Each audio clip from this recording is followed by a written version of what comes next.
Inaasahang kikilos si Pepito ng Pakanluran Hilagang Kanluran sa loob ng susunod na 3 araw bago lumihis ng kanluran hanggang Kanluran Timog Kanluran mula hapon ng Lunes, 18 ng Nobyembre hanggang madaling araw ng Huwebes, 20 ng Nobyembre.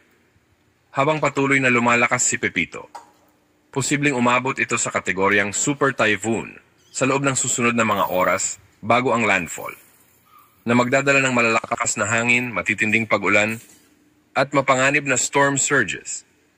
Bagamat inaasahan ang bahagyang paghina nito matapos ang unang pagtama sa lupa, mananatili itong isang malakas na bagyo habang tumatawid sa bansa.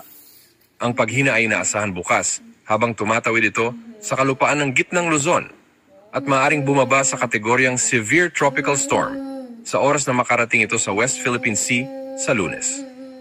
Mahalaga ring tandaan na ang malalakas na hangin, matitinding pag-ulan, at mga storm surge ay maaaring maranasan sa mga lugar na labas ng inaasahang landfall point, kaya't posibleng maapektuhan ang mas maraming lugar sa labas ng tinutukoy na landas ng bagyo. Pinapayuhan ang mga residente na manatiling alerto at handa para sa posibleng paglikas, lalo na sa mga mabababang lugar at mga lugar na madaling bahain habang patuloy na lumalapit ang bagyo sa kalupaan. Mag-ingat po ang lahat. Bagyong Pepito, magiging super typhoon na sa mga susunod na oras habang tinutumbok ang Catanduanes. May mga lugar na rin na nakararanas ng storm surge dahil sa papalapit na bagyo. Huling namataan ang Bagyong Pepito sa layong 235 kilometro. Silangan ng Katarman Northern Samar, taglay nito. Lakas ng hangin aabot sa 175 kilometro bawat oras at pabugsong 215 kilometro bawat oras at kumikilos ito pa northwestward sa bilis na 25 kilometro bawat oras. Itinaas na ng Pag-asa ngayon ang tropical cyclone wind signals sa maraming lugar sa bansa, lalo na sa Metro Manila, ilang bahagi ng Ilocos Region, Cagayan Valley, Cordillera Region, Central Luzon, Calabarzon, Mimaropa, Bicol Region, Western Visayas, Central Visayas, Eastern Visayas, at Caraga Region dahil sa Typhoon Pepito.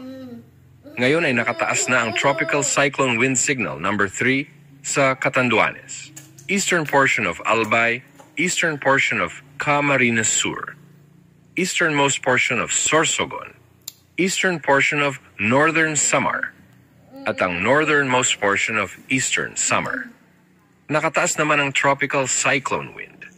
Signal number 2 naman sa nalalabing bahagi ng Camarines Sur, nalalabing bahagi ng Albay, nalalabing bahagi ng Sorsogon, Ticao Island, Camarines Norte, ang northeastern portion ng Quezon, including Polillo Islands, northern portion ng Eastern Samar, northern portion of Samar, at nalalabing bahagi ng Northern Samar.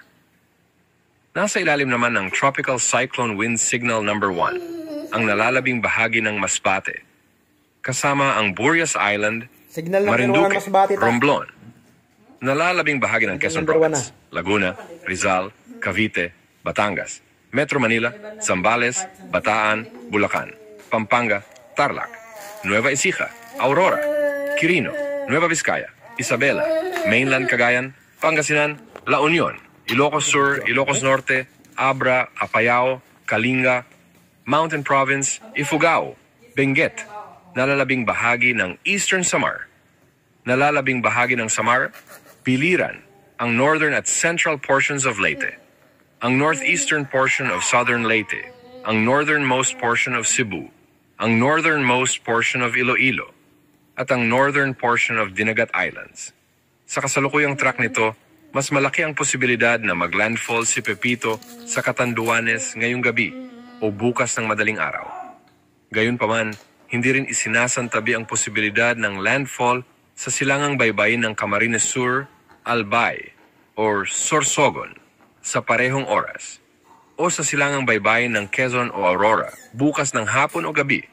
Pagkatapos ng landfall, inaasahang tatawirin ni Pepito ang Luzon na direktang maapektuhan ang Bicol Region, Quezon, mga lalawigan ng gitnang Luzon, Benguet, La Union, at Pangasinan bago ito lumabas sa West Philippine Sea bukas ng gabi o Lunes ng umaga. Ang bagyong Pepito ay patuloy na lumalakas habang papalapit ito sa Bicol, na nagdadala ng malaking banta sa ilang bahagi ng Luzon sa susunod na 48 oras. Ayon sa pinakabagong forecast, inaasahang kikilos si Pepito ng pakanluran-hilagang kanluran sa loob ng susunod na 3 araw bago lumihis ng kanluran hanggang kanluran-timog kanluran mula hapon ng Lunes, 18 ng Nobyembre, hanggang madaling araw ng Huwebes, 20 ng Nobyembre.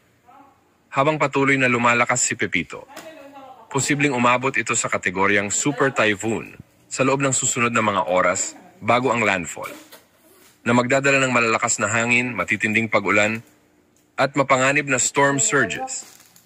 Bagamat inaasahan ang bahagyang paghina nito matapos ang unang pagtama sa lupa, mananatili itong isang malakas na bagyo habang tumatawid sa bansa. Ang paghina ay inaasahan bukas habang tumatawid ito sa kalupaan ng gitnang Luzon at maaaring bumaba sa kategoryang Severe Tropical Storm sa oras na makarating ito sa West Philippine Sea sa Lunes. Mahalaga ring tandaan